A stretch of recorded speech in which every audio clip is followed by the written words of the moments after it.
Ok, bonjour à tous. On est là pour le run hard de Maraudon. Donc vous allez voir, il n'y a rien de très compliqué si vous avez déjà fait la soft run ou si vous avez déjà maté la vidéo tutoriel de ma jeu. C'est assez rapide. Ce que je vous conseille comme consommable, on va pas regarder mon stuff, ça aura pas trop d'intérêt. Je suis en 5 part T2, mais tous les blizzards et tout ce qui se fait dans la run sont exactement la même chose si vous n'avez pas le stuff. Ce que je vous conseille si vous n'avez pas trop de stuff, c'est de vous maxer RN histoire d'avoir un gros pool de mana regen. Sinon après le reste, vous devriez être plutôt tranquille en fait de base. Ce que je vous conseille pour gagner du temps par contre c'est des potions de rapidité. Ça va être quasiment obligatoire si vous voulez caler la run le plus rapidement possible et en enchaîner 4 par heure sans trop de problèmes. Des potions de protection de nature pour la fin, ça vous évite pour ceux qui ont un bon stuff, comme moi, pas avoir beaucoup de résist nature, mais d'avoir assez de régène mana. Être un G c'est pas une obligation, mais peut vous servir quand même, vous verrez à certains moments. Voilà, en somme vous avez à peu près ce qu'il faut quoi. Pour ceux qui n'ont pas forcément un gros stuff ou quoi, je vous conseille d'aller à Scholomance, farmer le 7 Nécropile. On va aller rapidement dans ce là pour ceux qui ne voient pas lequel c'est. Ça va être ici. Voilà, ce set là. Si vous prenez les 5 pièces, si vous n'avez pas de stuff au début pour commencer, c'est très bien. Ça vous permettra même de faire cette run là. Et au pire des cas, vous passez sur le Discord du Boostule Furon, on vous aidera là-dessus pour trouver les pièces qui vous manquent. Et les tips qui vous manquent, parce que des fois, malgré la vidéo, je sais que vous pouvez avoir des difficultés ou quoi, et c'est normal. Donc ici c'est très simple, on commence tous les pools simplement à la baguette, il n'y a rien de bien fou. Il y a beaucoup plus de RNG, c'est à noter. Personnellement je peux le tanker, là si vous avez vraiment peur de le tanker, vous en faites pas, prenez des potions de vie avec vous, montez le secourisme. Voilà, blink CS, et on se raligne bien histoire que tout se raligne correctement derrière. Ici vous faites un reset barrière, qui va vous servir juste après, vous allez voir. Jump trait de feu pour ce pack là, on spam le blink, parce qu'il faut vraiment aller vite ici. Et là vous stoppez Blizzard. Vous allez attendre que là pour le coup, mais pas mes pack. Je vais vous montrer, voilà, normalement vous allez vous arrêter ça, faire ça à peu près, même si vous n'avez pas le 5 part. J'ai fait exprès de m'arrêter plus tôt pour que vous voyez le résultat. La barrière sert principalement ici. Vous allez voir que ici, à partir de là en fait on va mettre une Nova. Quand eux se rapprochent, voilà. Un petit 16 pour le pack au fond, on blink à travers ce pack. C'est là, l'endroit est un peu tricky, je sais que certains d'entre vous vont galérer. Quand vous vous retrouvez comme moi un peu low life sur la hard run, je vous conseille de récupérer toujours un peu de vie. Vous allez voir que certains passages un peu tricky plus tard, vous vous demandez peut-être de prendre des coups. Et si la RNG n'est pas forcément avec vous, vous prenez un brise genou quoi, ça pourra vous servir. En blizzard le pack, on attend que ces mobs là soient slow, les deux mobs avec. Voilà, une fois qu'ils sont slow, vous pouvez vous lâcher. Vous verrez que vous ayez les 5 par T2 ou pas, ça changera strictement rien. Si comme ici ça se passe, un petit saut jump en arrière, cône de froid.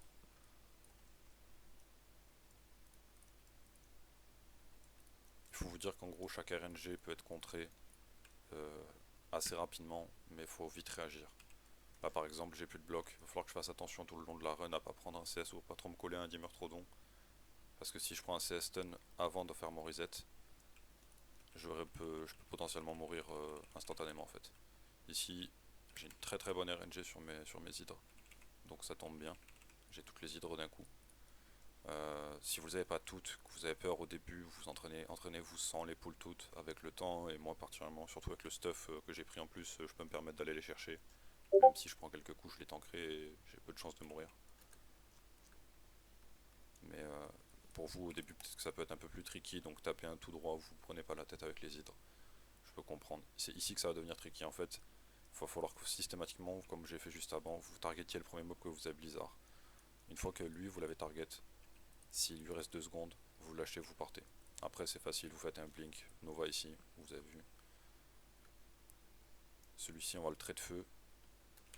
Le petit tricks qu'on va faire, il est ici au bord du pont.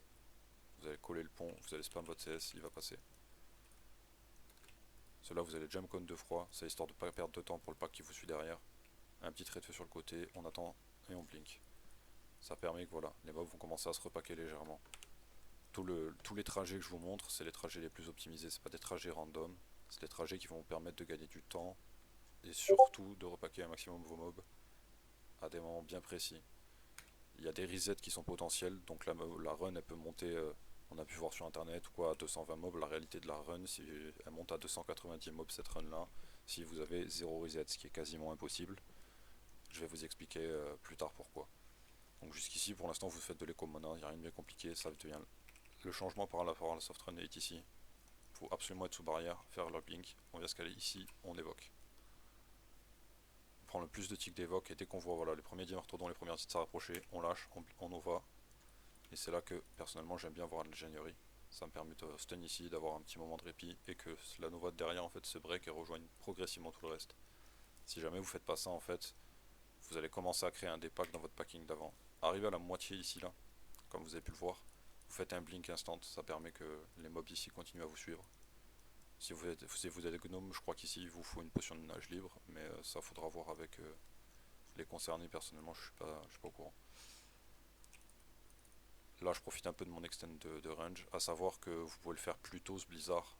Il faut juste éviter en fait que les hydres soient trop paquets. Ici je fais un CS trait de feu, vous pouvez faire une nova en repaquant avec celui-là. Personnellement je le fais plus parce que il y a beaucoup de reset des limons et donc j'essaye un maximum de pas les ralentir. Si au début vous n'êtes pas à l'aise avec ça, vous en faites pas, ça peut le faire aussi. Ça reste quand même de la RNG, ça veut pas dire à 100% que ce que je fais marche par rapport à cette RNG là. Parce que j'ai quand même aussi des resets par moment et quand même des moments où je n'en ai pas. Donc on va bientôt arriver au passage justement du pourquoi du comment ça reset. Donc vous voyez qu'on a gros tous les limons, si vous êtes joueur de WoW casual, peut-être que vous connaissez pas le fait que chaque mob ça gros par famille sur classique. Et donc voilà, les vases rampantes, ces mobs là en fait vous voyez ce mob là fait un circuit ici, et ce circuit là en fait va influencer sur les limons. À partir du moment où voilà, ma target, des mobs vont potentiellement reset, c'est pas moi qui vais décider, vous pouvez faire ce que vous voulez. Donc le mieux à faire, c'est ce que j'ai fait, c'est de coller le mur de gauche et après de repiquer pour aller chercher le perk de satire, ça vous évitera pas mal de problèmes. Et en général, j'arrive du coup à maintenir, on va dire, des resets en moins. J'en ai quand même, et il y a des runs où j'ai plus de limons, des runs où j'ai pas de limons, et ça c'est indépendant, et tous les mages ont ça. Ceux qui vous diront que ça vient d'un Blink ou d'autres, non, c'est pas vrai. C'est qu'ils ont testé une fois, ils ont regardé une fois leur Wikora. Je suis à plus de 100 runs, enfin, je suis à bien plus de 100 runs, je suis à des milliers de runs sur la hard run. On a fait des centaines de checks pour tester. Ça, ça viendra pas de là. Ça vient uniquement d'une RNG par rapport à ces mobs là. Et si vous voulez le tester, c'est simple, on l'a testé plusieurs fois. Vous tuez ces mobs là, vous revenez, vous faites votre pool normal et vous verrez que vous aurez beaucoup plus de mobs et tous vos limons seront là, tous vos fouisseurs seront là. L'avantage de la hard run, donc par exemple là vous avez vu, j'ai fait mon petit call snap avec une nova. Ici vous allez voir que c'est l'endroit tricky dont je vous parlais tout à l'heure. En réalité ici, des fois il y a un mob qui se balade en camouflage. Ce mob là peut vous briser genou, c'est de lui qu'il faut scare. Jusque là en fait vraiment il n'y a rien de bien compliqué. Ici faites une nova si vous êtes dans la merde. Si vous n'êtes pas dans la merde, évitez de la faire. Ça, ça vous sert pas forcément, mais il y a potentiellement, je pense que des resets peuvent venir de cette nova, mais pas obligatoirement. Donc sur la hard run comparé à la soft run de Majeu, ici il faut absolument repacker tout le monde, déjà parce qu'on a beaucoup plus de mobs. Et ensuite pour éviter justement encore une fois des resets, parce que qui dit plus de mobs dit plus de resets potentiels. Ici vous pouvez tout ça de manière assez soft, vous voyez je prends des dégâts, mais je peux assez plutôt m'en foutre. J'ai toujours ma potion de vie up et je vous conseille la pierre de vie si vous n'avez pas. On cale un blink ici, hein. J'avais oublié de le caler, j'aurais dû le caler un peu plus tôt. On reset absolument l'atténuation de la magie parce que c'est ce qui va faire qu'on va pas trop se faire défoncer. Donc arrivé là, vous calez dans le coin, blink dans le coin.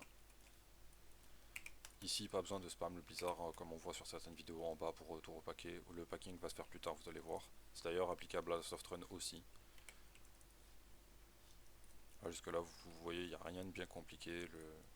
La RNG a été plutôt positive en plus sur la run, donc c'est tant mieux. Mais en soi, même avec des bas d'RNG, vous pouvez venir voir en stream sur le Discord ou quoi, il y a très souvent peu de problèmes. C'est ici donc que le repacking entre en jeu. On fait le premier blizzard, on attend, on voit que les premiers pop-up sont faits. On re-blizzard exactement ici. Pas là, pas là, pas là, ici. Pourquoi? Parce qu'en fait ça va vous permettre d'avoir dans cet angle droit qu'ils ont fait, de cette espèce d'angle à 30 degrés qu'ils ont fait ou à 90 degrés, je ne sais pas trop comment décrire cet angle là, mais dans l'angle en gros qu'ils font, ça vous permet d'avoir la simplicité qui se repack et que vous tapiez même ceux en haut ou ceux qui sont en bas. Si vous le faites trop loin, vous allez pas re-snare tout le monde, et si vous le faites trop près, vous allez aussi avoir un retard. Donc ici, vu qu'on a déjà pull tout cela, il reste que celui-là à aggro. Ça nous laisse le temps de recast pour les prochaines runs, voir si la run se barre en couille et que je tue tous les imps des rubis.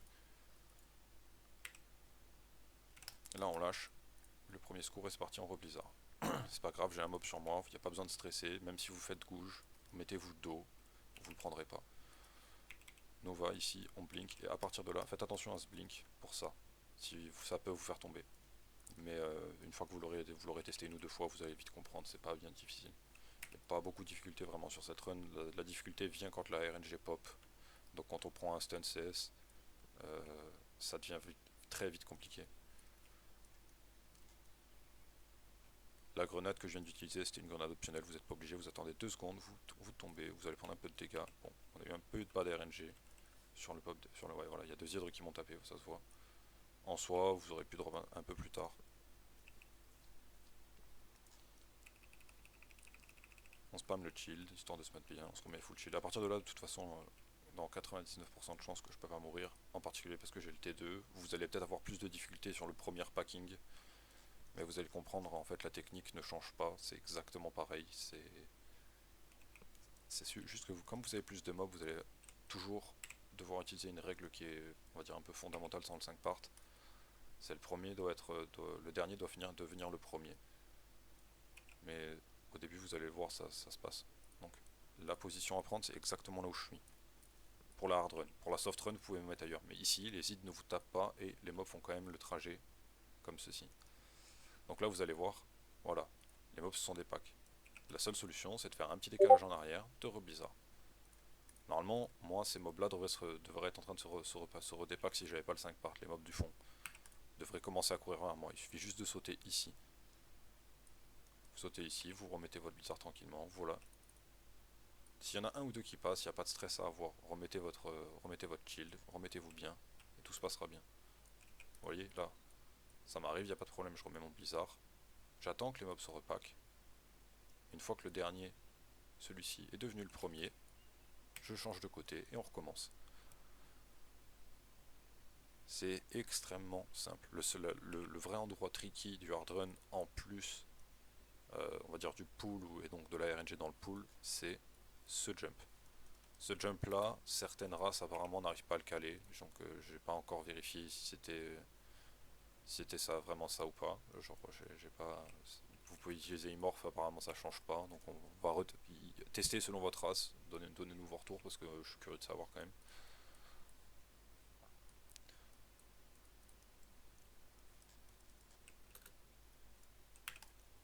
Concrètement, il y a une autre run qui est encore plus longue, qui est potentielle. Même avec les resets, vous aurez 280 mobs minimum, vous pouvez monter à 330, 340 mobs sans aucun reset.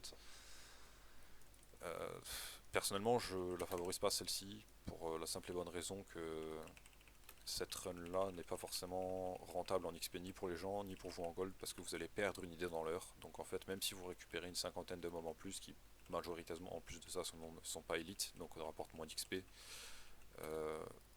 la run ne sera pas forcément rentable en fait ni pour les gens dans l'heure, parce qu'ils perdront environ 30k XP dans l'heure.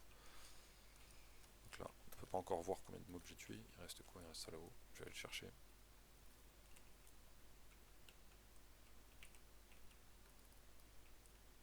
Bon, au niveau des drops, je pense qu'à peu près tous ceux qui regarderont cette vidéo sont au courant. Si vous n'êtes pas au courant, il y a les Edgemaster. Donc voilà, on a 244 mobs en 12 minutes 49.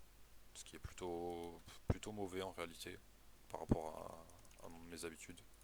En général, je suis plus dans les 11 minutes 30 pour à peu près le même nombre de mobs. Mais vu que j'ai pris un peu de temps pour expliquer la vidéo, etc., ça peut se comprendre aussi. Voilà. Sur ce, j'espère que vous avez tout compris. S'il y a le moindre problème, passez sur le Discord, on sera à votre disposition pour vous aider. Bonne journée à tous.